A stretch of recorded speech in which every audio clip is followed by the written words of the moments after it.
तो मन में विचार करते हैं कि भाई हम तो यहाँ आए थे गोरस का आनंद लेने के लिए, और यहाँ भी हमें कोई खिला नहीं रहा।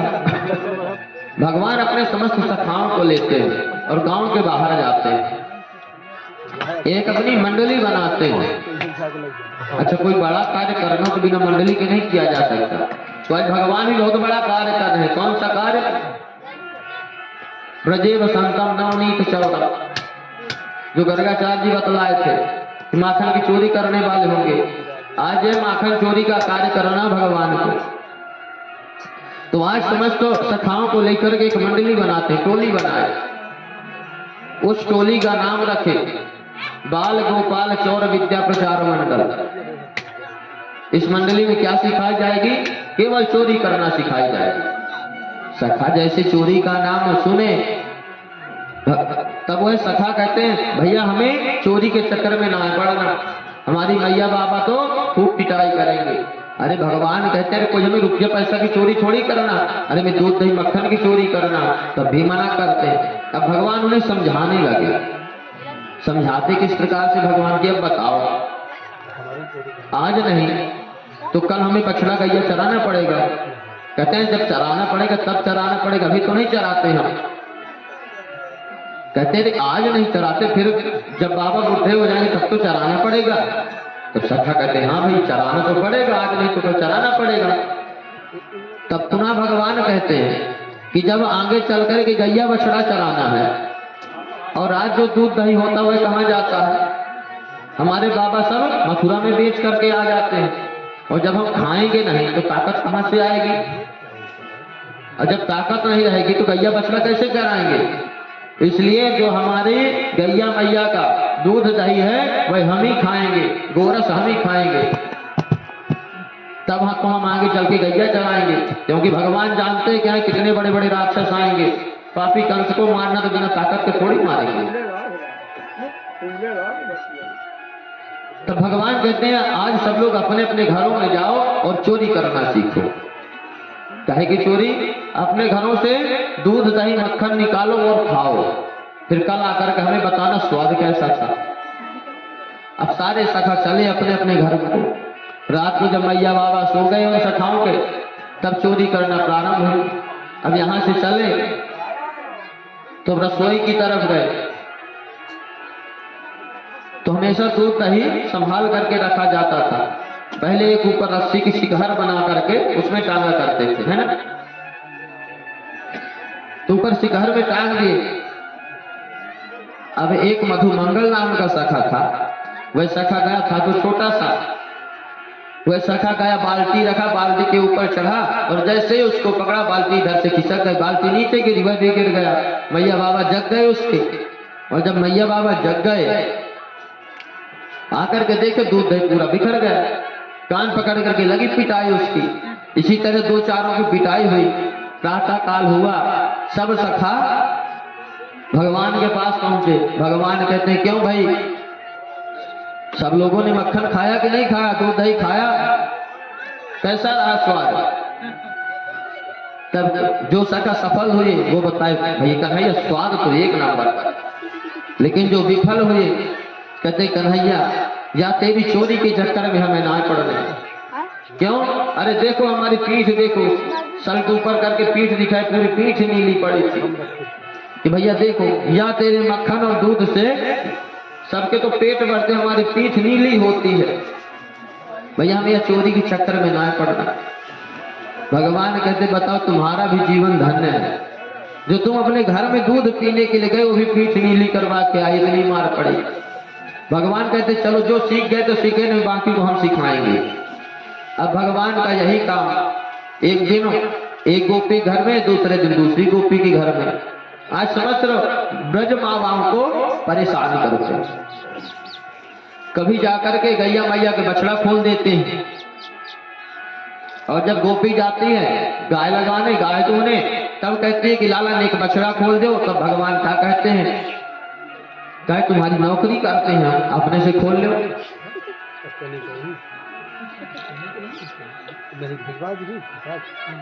अब गोपियां भगवान से परेशान।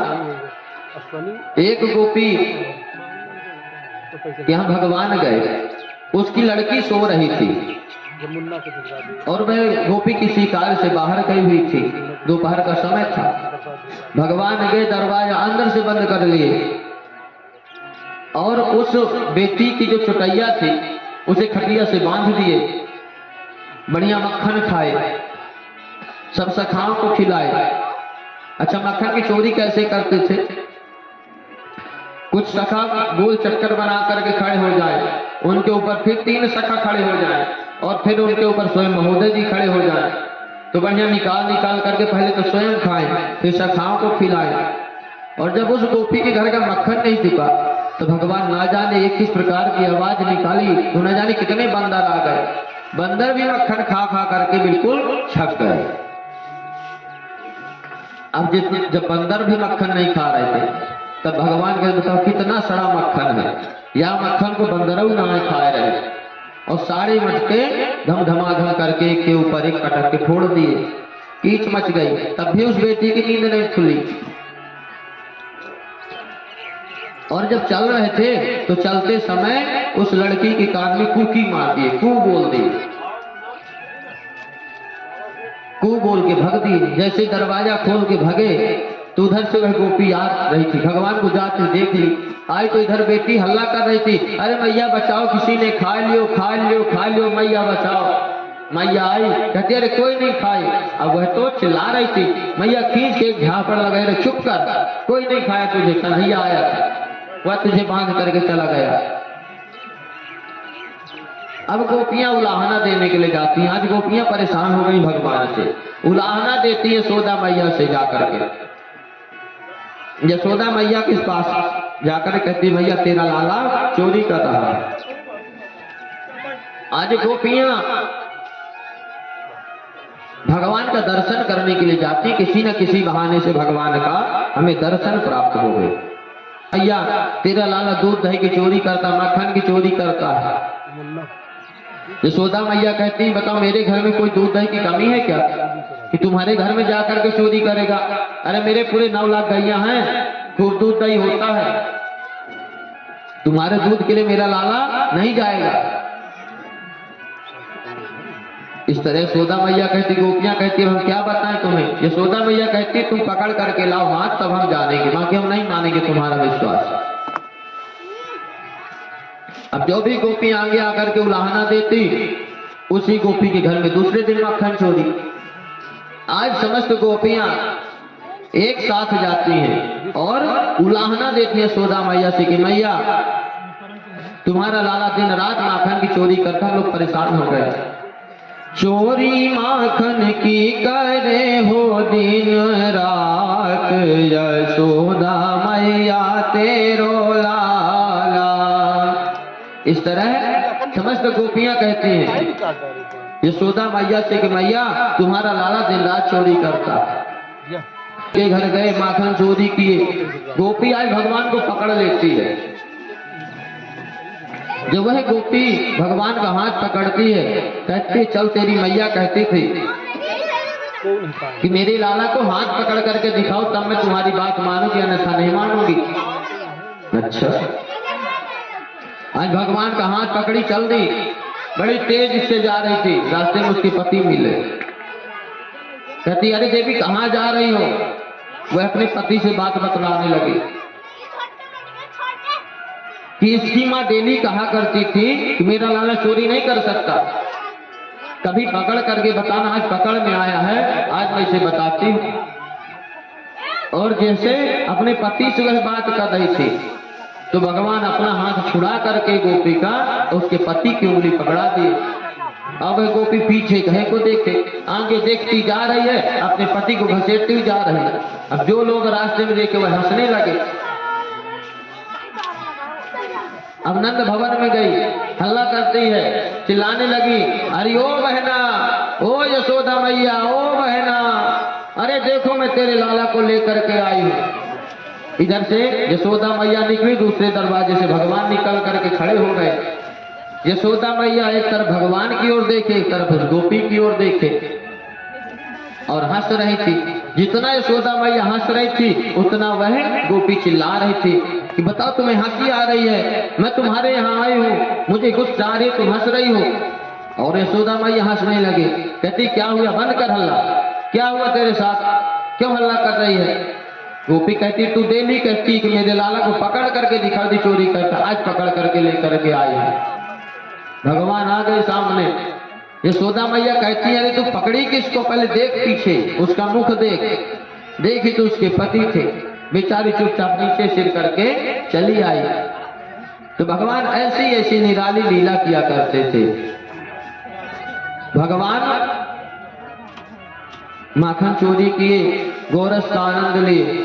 अब मन में विचार बनाते भाई हमने गोरस का तो आनंद ले लिया, अब नेक ब्रज की भूमि का महत्व बढ़ा दे, ब्रज की रज का महत्व बढ़ावे।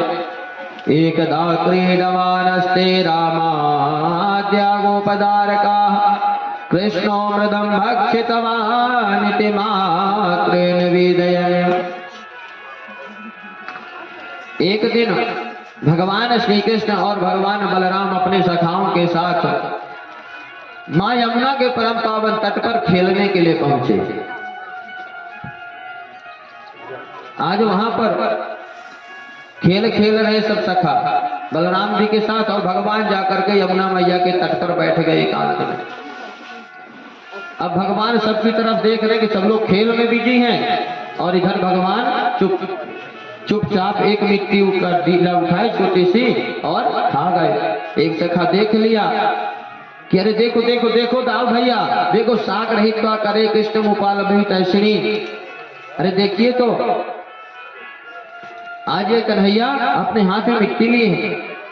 दाऊ भैया आए, कहते हैं क्यों रे नटखट, तू बहुत ढीठ हो गया है, तू अकेले छिप करके मिट्टी खा रहा है। दाऊ भैया की शैली ऐसी लग रही थी कि तू मुझे क्यों नहीं बताया, मुझे भी खाना था लेकिन तू अकेले खा गया। दाऊ भैया कहते हैं कृष्णो मर्दम भक्षित वाणिज्य मात्रे निवेदया ना। अरे कृष्ण तूने मिट्टी खाई क्या? भगवान कहते नहीं भैया मैंने मिट्टी नहीं ना खाई। कहते हैं अच्छा चलो देखता हूँ। अब इधर सब लोग खेल खेलने लगे फिर से दाऊ भैया के साथ। अब दाऊ भैया खेल तो उधर खेल रहे हैं लेकिन देख भगवान क्यों रहे, और भगवान क्या देख रहे हैं कि दाऊ भैया उधर खेल खेल रहे हैं। जैसे इस तरह भगवान देखे कि दाऊ भैया खेल खेल रहे हैं, तुरंत भगवान ने मिट्टी उठाई और फिर से एक बार खा गए। और जैसे खा गए दाऊ भैया समस्त सखाओं को लेकर के आ गए। क्यों भाई कन्हैया तुमने अभी फिर से मिट्टी खाई? भगवान कहते नहीं भाई मैंने मिट्टी नहीं खाई। भगवान बलराम जी कहते हैं चलो मैं अभी चल करके मैया से बताता हूँ। आज जैसे ही बलराम जी के साथ समस्त सखा यशोदा मैया के पास, यशोदा मैया से कहते मैया आज लाला ने माटी खाई है। यशोदा मैया पूछती हैं क्यों लाला तुमने माटी खाई क्या? भगवान कहते नहीं मैया नाहम भक्षित वानम सर्वे मिथ्या विशंसिना। मैया ये सब के सब झूठ बोल रहे हैं, मैया मैंने नेकों मिट्टी ना खाई। अच्छा यहाँ भी कोई मिट्टी खाया है? खाया कोई मिट्टी? मिट्टी का स्वाद कैसे होता है भाई? जब भगवान खा रहे थे तब कुछ स्वाद रहा होगा, तब तो भगवान खा रहे थे। यहाँ भी कोई खाया मिट्टी के? नहीं खाया। सबको शर्म आ रही, कोई नहीं खाया है। बहुत अच्छा गांव है, लेकिन हमने तो कुछ लोग मिट्टी खाते हुए भी देखा। छोटे छोटे के बड़े बड़े खाते हैं। मिट्टी में बहुत अच्छा स्वाद होता है, बढ़िया सोंध सोंध रहती है। जिसे ना पाता हो टेस्ट कर लीजिएगा, बढ़िया सोंध मिट्टी होती है। तब इस तरह से यशोदा मैया भगवान के पास जाकर कहती है लाला मिट्टी खाई? भगवान कहते मैया ना खाई। भगवान एक युक्ति मन में विचार करते हैं। भगवान कहते हैं मैया ये सब के सब झूठ बोल रहे हैं।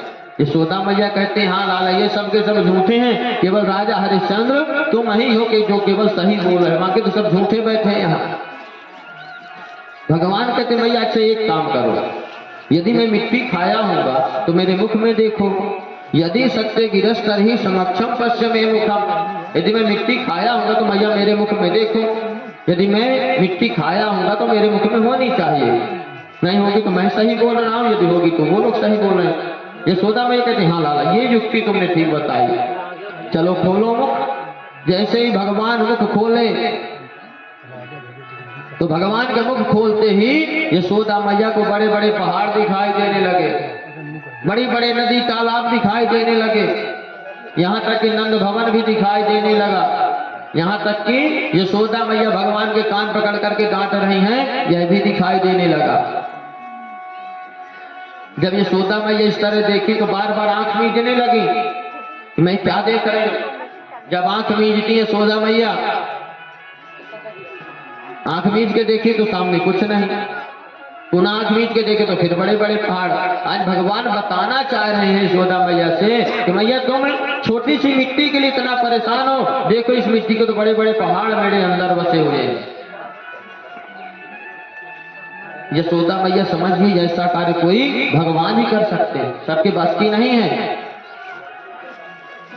उसी समय पर श्री कृष्ण पलट दिए माया, मैया के अंदर मोह उपजाया, झटपट गोदी में उठाए के मैया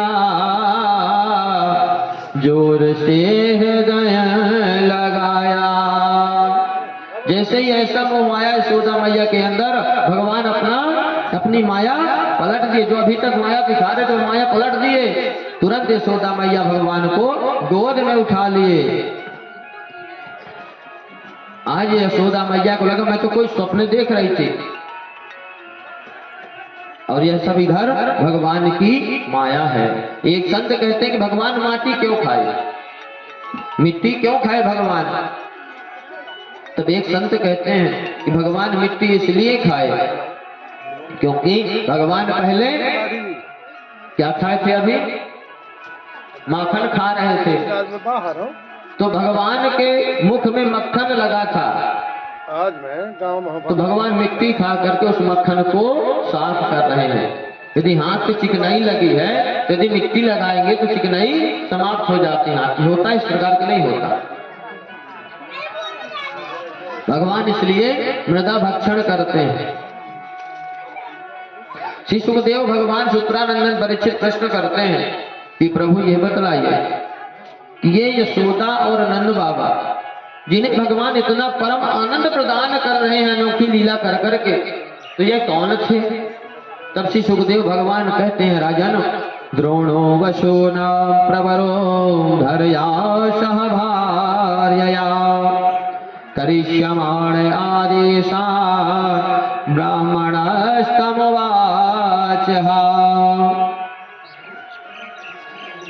यह जो बाबा नंद हैं यह पूर्व जन्म के ये तो मेरे पास रहा एक वसु हैं, इनका नाम था द्रोण, और यह जो यशोदा हैं यह पूर्व जन्म की धारा है, उनकी पत्नी द्रोण की।